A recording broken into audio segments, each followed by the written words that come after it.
There's some debate in the anime makeup community. This is of an anime makeup brand that I've actually talked about once prior. We're talking about them again. So this is about a brand called Niko Yan.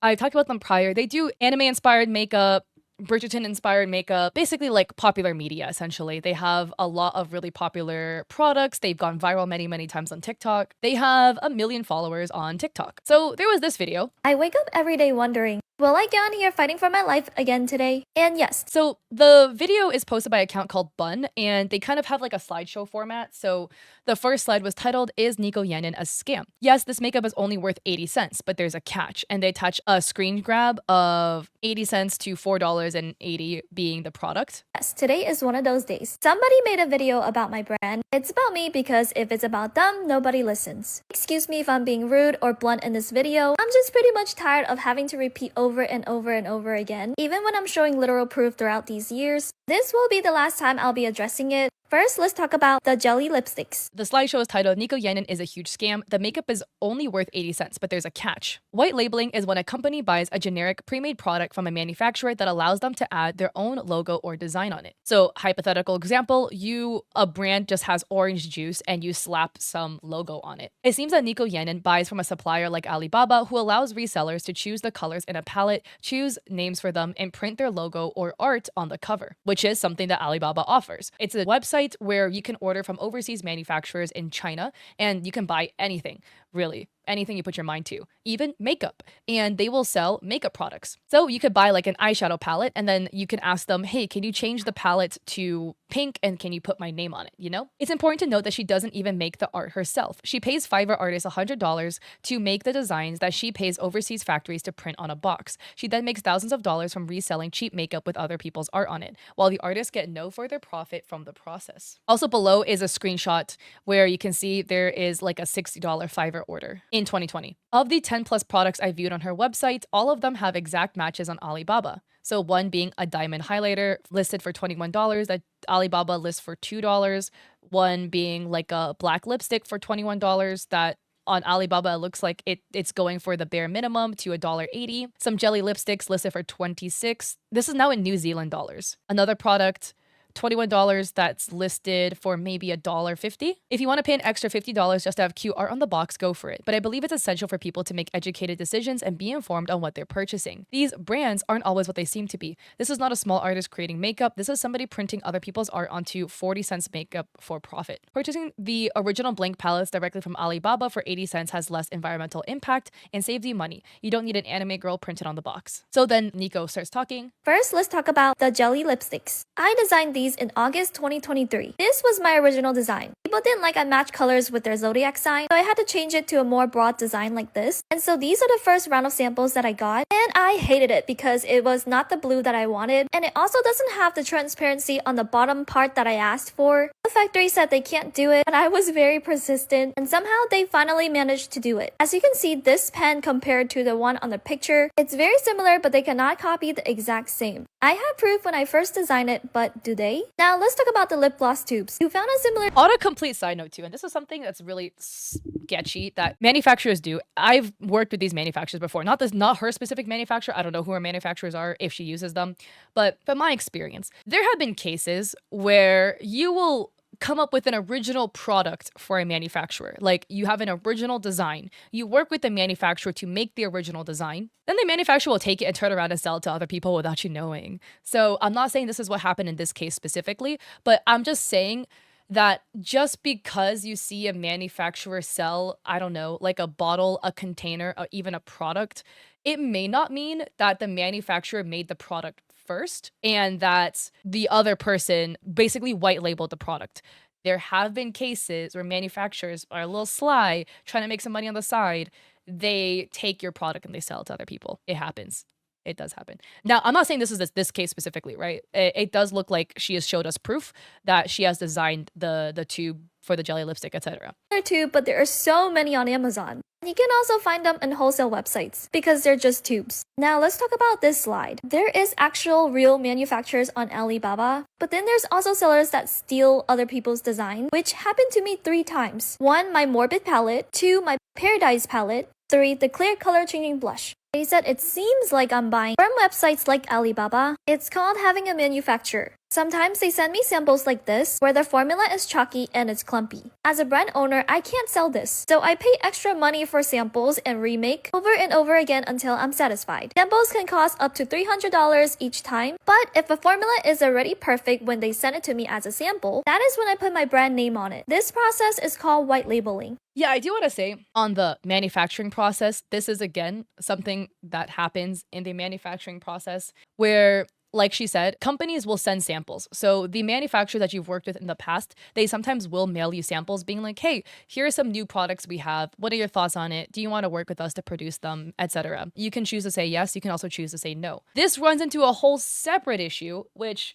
was kind of what I talked about in the original video. It was basically the original video discussed a debate between Niko Yan and a different brand. The other brand was accusing Niko Yan of copying. They have some products that were similar. Like there was like 12 similar products out of like almost 70 products per brand for a total of 140 products. There was like 14 with an overlap. And sometimes it just happens. Most brands work with multiple manufacturers. If one of your manufacturers overlap, then I mean, it is what it is. They're gonna send similar products to y'all. Don't know why white labeling has bad stigma around it, because why fix something that's already not broken? As a brand owner, I wish the manufacturers would come out with formulas that is already perfect so I would save thousands and thousands of dollars. Now let's talk about this. I know Also, on a complete side note, some people might be like, oh, she must be lying for how expensive the samples were. As somebody who used to have like a boba keychain sticker business that I've used overseas manufacturers for, she's not lying, unfortunately. The manufacturers charge a lot of money to produce one sample. So it might be like, oh, the product, it looks like it costs like $1 for the makeup, whatever. When you want the sample, it's going to cost you like $100. The shipping is going to be $40 and the product is going to be like $60 to make just for one sample. I didn't end up actually making them, but I had a stint where I was like, let me try to make some claw clips. It was like $100 something for 2 claw clips. That's expensive. I would believe her more if she was more direct with it rather than insulting others, right? That's true. That is very, very fair in that in this video, she has a very condescending tone. Potentially it's because her patience has worn thin. That is what she said in the video. Like, I apologize for being rude. I'm just tired. She's been accused of this like over and over again over the course of her career. So I understand why she's tired, because it's like basically it's something that crops up like every year. There's going to be like one situation that blows up with her in it about her manufacturing process. Like every year, like clockwork, it just happens. never claimed to make the art myself. I always tell people these are commissioned by artists around the world. I think they're upset that the artists are not charging me more. I'm gonna hold your hand when I tell you this. Artists set their own prices and rates. They set their art commissions based on where they're comfortable charging, and my responsibility is to let them know that I'm using the art for commercial usage, which I always do. If they want to charge me a penny, they'll charge me a penny. If they want to charge me $1,000, they'll do it. I still have to come up with the themes and concepts, so God forbid if a girl makes a little bit of money by investing all her money to start a business, didn't get paid for months, posts videos 3 times a day for 3 years, packs her own orders, customer service, product pictures, and finally getting successful. In terms of the art, I mean, she's never said she made the art herself. She's always said that she's hired freelancers from what I have seen. There was like some drama in the past where she had like AI art, but it was because she commissioned somebody and they used AI art and she didn't know. And then she found out about it later. And then she obviously didn't use it. But from my memory, there was something like that happened. That's just how it works. By the way, this is how it works with not just her brands, other brands, big companies.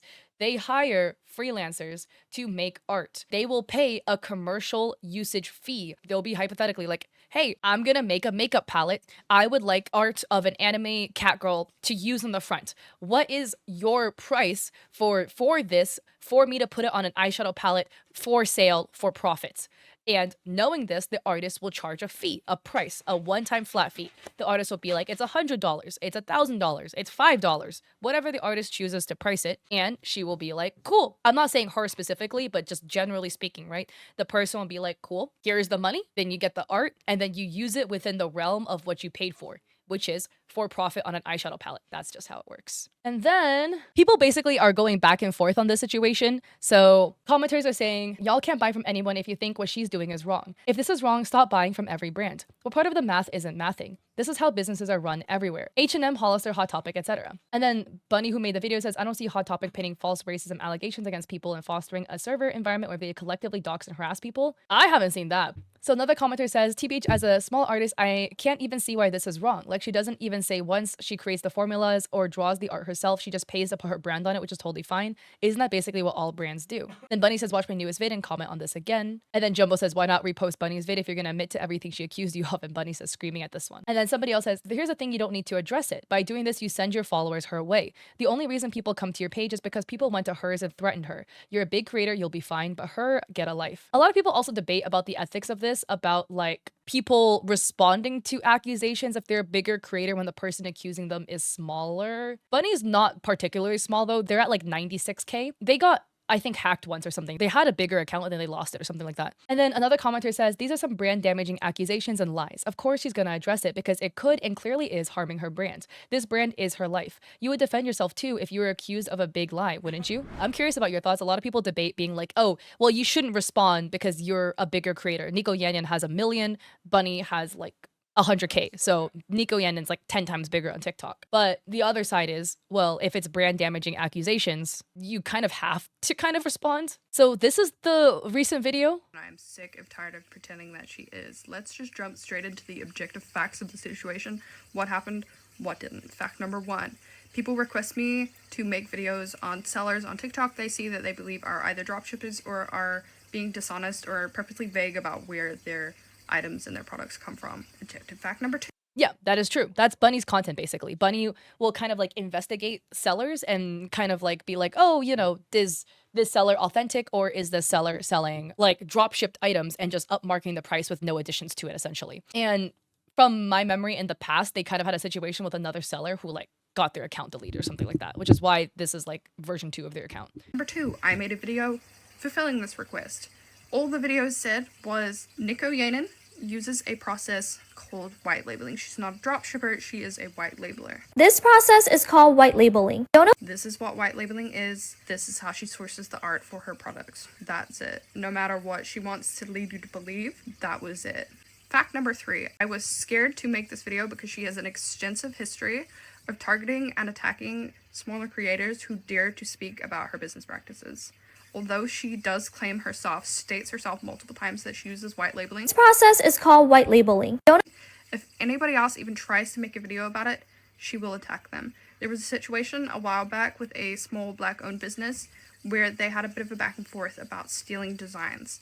I'm pretty sure this was cleared up, but during and after the process, she was messaging this creator, her friends, and other people, talking shit, genuinely, just being genuinely horrible and throwing insults and just being personally hostile towards them for literally just bringing up the fact that they felt like there was some art theft going on. Fact number 4, I woke up. That was the video that I made about it. My general conclusion about that video was that you guys are both anime brands in the anime space. You're bound to have stuff that looks similar, man. Like, Kakaguri's gonna get popular. Both of you guys are gonna make Kakaguri makeup. Up this morning to see that she had made a response video in which she completely glosses over and almost blocks out everything that I said to replace it with random, like, completely made up accusations that she pulled out of her own ass. She goes on to talk about, I didn't steal from AliExpress. They stole from me. This was never mentioned. I don't drop ship. This was never mentioned. Yeah, I mean, the AliExpress thing, we would need timestamps to really see like what came out first. And unfortunately, that one is not going to be provable. So it's kind of just like, who do you believe, right? Because it is true that Alibaba dropshippers will take a product that you've made and then they will turn around and sell it to other people. This is not just speaking of Niko Yan, but just in general. There have been other small businesses who have worked with manufacturers and then the manufacturers have then sold their product. That is what Niko Yan is claiming kind of is what happened to 3 of her products. From my knowledge, you can't find the timestamp of when a manufacturer uploaded a product. As in like, oh, they listed this lip gloss on this day. But here's my proof. I made it a year ago. So mine came first. They stole from me. Alibaba, you can't find the timestamp. So it's kind of like a who do you trust in this situation? She makes a point of, I don't steal art. I'm not stealing from small artists. This is not AI art. This is not stolen art. Not once did I mention that. I simply stated that she commissions other artists to make the art that gets printed on her palettes. That was it. I mean, that's what Bunny said. I think maybe it's like responding to the intention of what was written, because it was written, she makes thousands of dollars from reselling cheap makeup while the artist gets no further profit from the process. So in the way it's worded, it does imply that it's some sort of like scam towards the artist, like that the artist is getting exploited, which I think is why Niko responded the way they did, with being like, yeah, I purchased from the artist in a flat fee because that's what they charge me. That is my interpretation of it anyways. Nothing else. That was it. Go watch the video. I dare you guys, actually. To the people, the thousands of people that are getting really mad and coming to my page right now to attack me for things that she has implied or stated that I have accused her of, there were no accusations made whatsoever. And I dare you to go and watch that original video and tell me what in it is wrong. Because it's literally just a dictionary definition of what white labeling is, an explanation of how this applies to her business, and a small little blurb about where she gets the art. I made this video because I personally feel very strongly about buyers and customers making informed decisions about their purchases. If they are buying a product, I believe they deserve to know where it came from, what it's made of, whether there was any slavery along the line, any abuse of animals, that sort of thing. And hundreds of people had tagged me in her videos because they were unsure. They couldn't figure it out, and I was more than happy to share that information with them. As a result of my video, I've also had hundreds of people saying, I had no idea, I have bought from her in the past, or I am planning to, and now that I know this information, I no longer want to buy from her. So I would state that this is why Niko responded. This is not anything Bunny said. This was just because some commenters were saying, why did you respond? You should have just not said anything. I don't necessarily fault Niko for making a response video. The reason being is because the Bunny's original video was causing people to not buy from her, as in it was impacting her business. So if there is a situation that it impacts your business, you kind of, I feel like, have to respond. So that's at least me and like kind of how I view it. Curious about your thoughts though. The fact that they were given this information and they could make an informed decision and they didn't want the product is very telling, because that means they were influenced into wanting this product by her content, which was not very honest. Goes on to show the process of designing the artwork, or not really the artwork, designing what she wants the product to look like. Again, as she states herself, this is white labeling. This is the process of white labeling. I stated that she uses a platform such as Alibaba, because this is one of the largest B2B platforms in which you can contact a manufacturer, see what they have, and then have a conversation between you and them where they give you samples and you can tell them what you want. Now, her content very heavily implies that she makes the formula herself. I've had a lot of people come into my comments and say, she makes the formula, it's her own product. It is not. Yeah, I would just say, from my understanding, Niko Yan does not make the own formulas. And the biggest thing you can tell if you're ever somebody who's like, does this makeup brand make their own formula or not? People who make their own formula, you would see them making their own formula. Niko Yan does not have videos of them making their own formula because they don't. I personally never got the impression from their videos. I will say though, I have experience working with Alibaba manufacturers. So when I saw her business, I knew that was the process of how she made her brand. So I've never questioned it, but I do understand that for people who don't have that background experience, maybe you would be misinformed into thinking that she makes her own formulas. But to me, it didn't feel like her videos were misleading. Part of white labeling is you have a direct contact with that manufacturer. You can say, hey, I want this to be a little bit darker, a little bit thicker. Add some glitter, maybe put on the bottle some flowers. Actually, I don't like the flowers. Could you take those off? Can you put this little checkered like tea cloth on the top? That's the process of white labeling. You do get to alter the product, but the actual makeup itself, container it's in, it's made elsewhere. She finds it, she buys it, and she prints her stuff on it. That is white labeling. This doesn't mean she made the product. She's not sitting in her basement mixing up lip gloss. Nobody expects her to, but a lot of people were under the assumption that she creates these cosmetics. This is her cosmetic brand. Cosmetics, but she does not. She makes the packaging. Not even that, she doesn't make the packaging. She sends them like a Photoshop design, including somebody else's work that she has purchased the rights to show them how they should print it, what it should look like, so that she can resell it. Some people were mad that I put her in a playlist called Dropshippers and Resellers, but again, objective truth. I'm willing to defend all of these in court. She is a reseller. She's reselling. That is what white labeling is. One thing I'm just really curious about is what you guys would consider the line of a product that is made versus a product that is resold. Like, how much alterations would have to happen to the makeup to then be considered that you made it? Because I mean, in Niko Yan's situation, what it looks like, right, is in a broad scenario of white labeling. I'm not talking where she like hand designed the lipstick tube. Okay, we're gonna talk specifically the brand was like, hey, here's this new highlighter. You want to work with us on this or not? And she likes the highlighter. Okay. How much needs to be modified for it to be considered hers or that she made it? Would she need to change the packaging? So she custom designs a packaging, makes it star shaped, and have them put the highlighter in it and put her logo on it. It sounds like that's not enough of a change to be considered made. Then would her correcting the formula, there's like purple in it and she doesn't like the purple and she just wants it to be a pure white highlighter. So she tells them, hey, can you take the purple out? I don't like any of the purple glitter in there. Just keep it purely white. They give her a new formula, clearly without the glitter in it. Now it's the white highlighter. She has the manufacturer put it in the custom packaging. Because she had input on the formula to change it, will that then be considered made? Or would she have to hand make the formula of the highlighter herself and then hand make the packaging and then put the formula in the packaging and call it handmade? But then I would also argue there's a lot of handmade lip gloss brands. The tube is purchased from Amazon. The formula is made themselves. So then, like, is it okay if the packaging isn't custom, but the formula is hand mixed? So then you can call it made. Like, I made this lip gloss. I made this eyeshadow palette. And then, you commission somebody to make art for it because you yourself don't draw. Or would you have to be able to make the art to then go on it for it to be considered made? Like, another thought is like, oh, what about a keychain? So like, what if you are a brand, Sanrio, and hypothetically, Sanrio, the brand, hypothetically does not, I'm not speaking about their business practices, wants to make a keychain. So they commission a freelancer to do artwork of Pom Pom Purin, my favorite Sanrio character. And then they take that and they go to Alibaba and go to a manufacturer and they're like, yo, make keychains of this Pom Pom Purin artwork. And the manufacturer does. And then Sanrio sells it. Would that be considered made by Sanrio? But the artwork was made with a freelancer and the manufacturer was made with an Alibaba manufacturer. Or is it, if it's in-house, it's then considered okay? Like if it's a Sanrio employee that made the artwork and the manufacturer was owned by Sanrio, then would that be considered okay?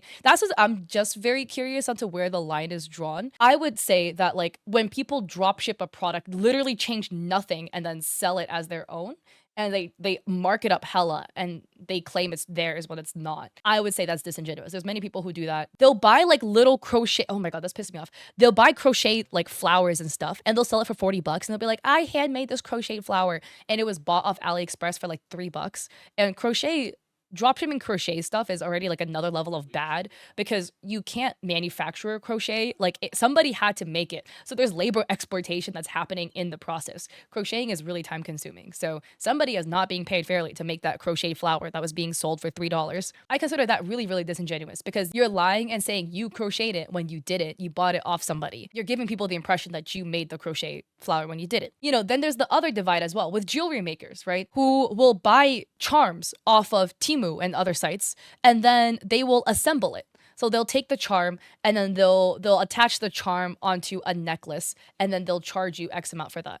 Like, do you consider that ethical or not ethical? They did manually close the jump ring to attach it, but the charm wasn't made by them. So that's what I'm just curious about. I'm not trying to say this in like a condescending way towards Niko or Bunny. I'm just curious as to you as a consumer, where you think the line is to ethically call something made by you. A product that you did not make. You have some say in the design process, what gets printed on the box, maybe what color the lip stain is, how it feels, how it smells. They make it for you and you resell it. One thing that a lot of people have been really mad about is she doesn't steal art. They've been jumping in my comments saying like, literally yourself, because she does not steal art. She buys it from the artist. She's paying the artist. That's what my video says. I dare you, I implore you, I instruct you to go and watch my video. That's what it says. One page, I just state. She buys from the artist, ranging from like 40 to a couple $100, and then she has forever rights to use their art on her packaging for as long as she wants, as much profit as she wants. That's it.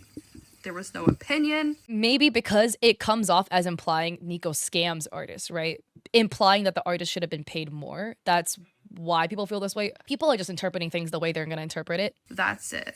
I stated in a couple of comments that I personally do believe the artists deserve to be paid a living wage, and that going out of your way to only use one platform, it appears to be Fiverr, I could be incorrect, where a lot of struggling and newer artists are starting out and do not know the worth of their work, and paying them minimum wage to have their art forever. Kind of fucked up. I am curious as to where you guys think the ethics of this would fall. In Niko's video, she states, yeah, I hire artists. They tell me their price and I pay their price.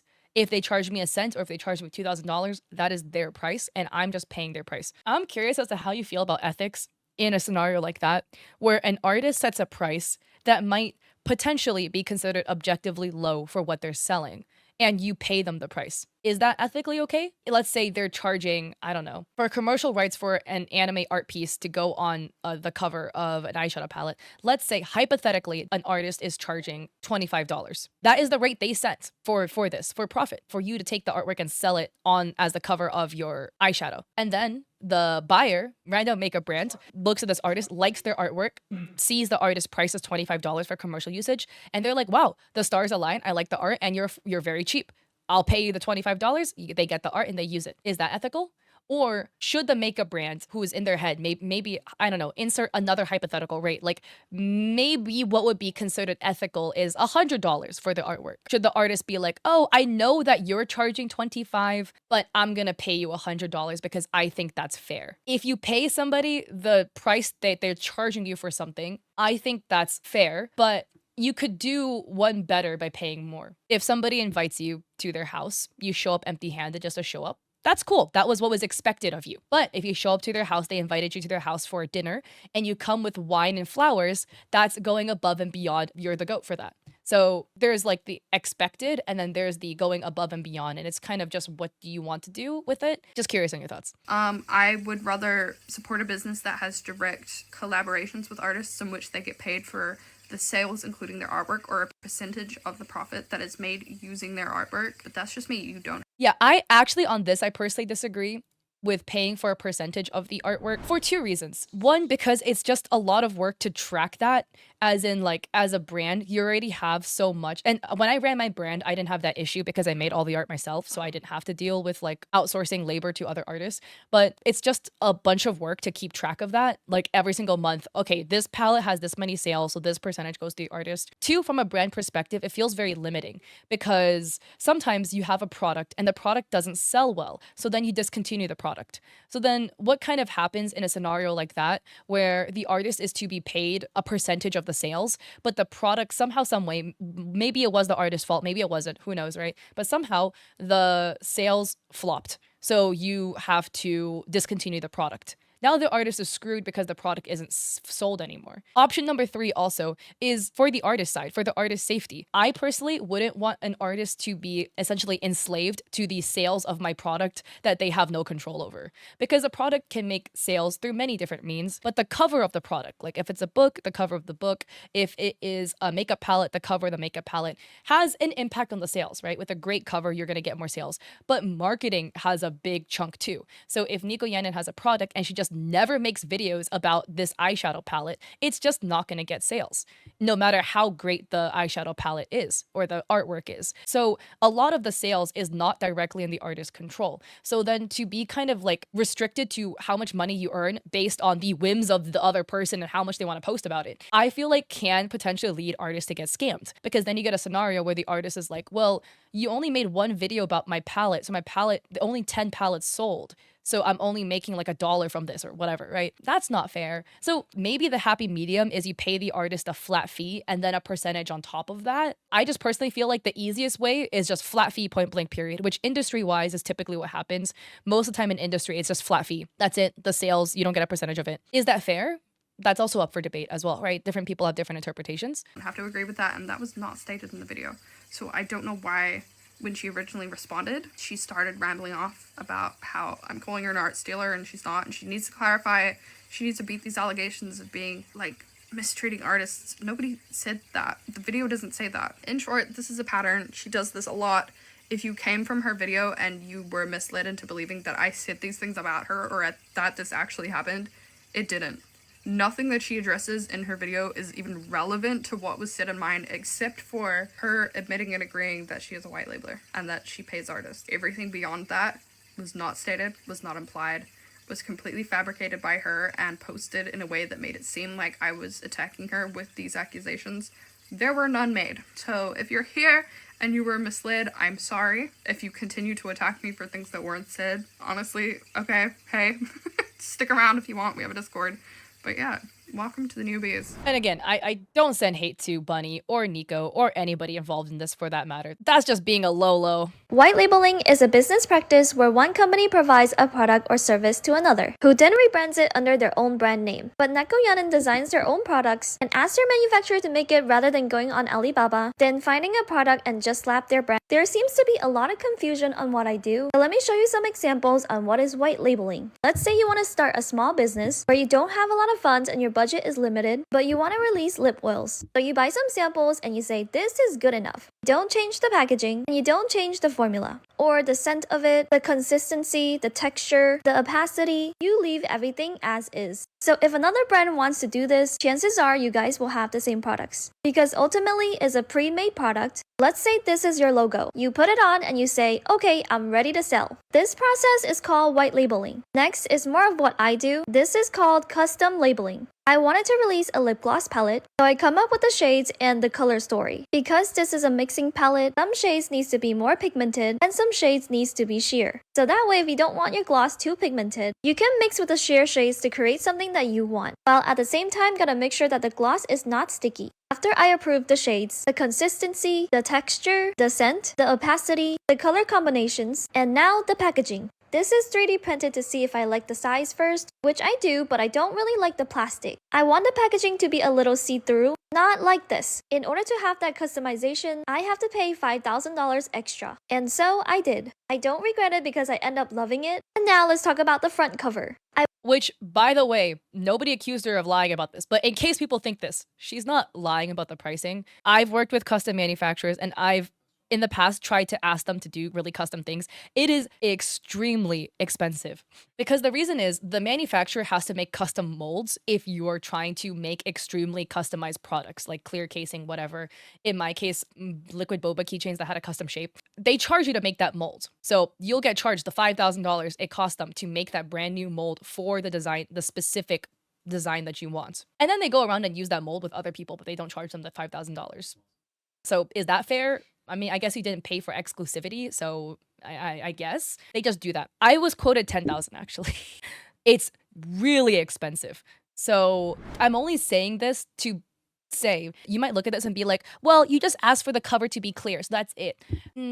She had to pay $5,000 likely to get the manufacturer to make a custom mold so that they could print the clear casing for her design, which it's a lot of money. Does just paying a ton of money mean that you made it? I mean, again, where do you draw the line of this is made and this is white labeled? I wanted to have this cool waterfall effect with pieces of shiny glitter inside. I chose skulls and bats for the dark palette and hearts and stars for the pink palette. In the months of me using this Also, sample, so I have cute. to make sure that the waterfall in the palette doesn't leak. And after 10 whole months, I finally launched it. Even though I don't hand make the formula because I'm not a chemist, I work with manufacturers that hire chemists. Unlike white labeling, where you can make 50 pieces, custom labeling is very expensive, and the minimum order quantity is about 5 to 12,000 units. With white labeling, for example, with the lip oils, they can sell it to you and 100 other people because it's fair game. You didn't design the product or the packaging, didn't change the formula, no customization, anybody can use it. Custom labeling like this lip palette, it's only exclusive to me. They are not allowed to sell what I created. Hopefully this clears some things up. Now, white labeling isn't bad. I say it's very affordable if you want to start your business. For me, I just want a lot more brand control. This is just me personally. When I look at Niko Yan's accounts, when I look at her content, because I've been following her for years, right? I personally have never thought that she made the formula herself. I always knew what her process was, which is exactly what she just described. And from my experience, I've seen previous videos of her talking about her process.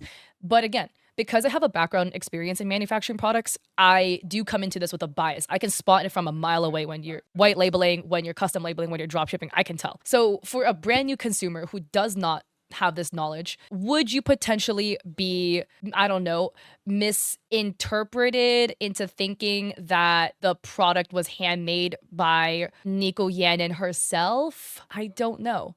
That would be up to you in terms of when you're looking through her content and what you feel. So, I mean, at the end of the day, I feel like this is just something that crops up about Niko Yan's content every single time. I do think that some people might look at Bunny's content and be like, wow, you're just a hater. I actually do like Bunny's content because Bunny does make the business practices very apparent. There's a lot of people who just do straight up scammy drop shipping. They literally take like an iPhone charger from Alibaba, do some sort of drop shipping setup for it, and charge you $55 for it. And people buy it and fall for it, and it's a scam, and you're losing your money. So I do think educating people on how these drop shippers are functioning will save people a lot of money. Good. Do I think Niko Yan is drop shipping? No. Does she white label? Yes. Does she do custom labeling? Yes. I just wanted to talk about this because there are a lot of discussions about brands, not just Niko Yan, but other brands in general, with a process like this, with white labeling or like a custom labeling process, where there's always that middle ground debate as to what their manufacturing process is, how much involvement do they have in the product. So I'm just using this as an example because I feel like this will be a good education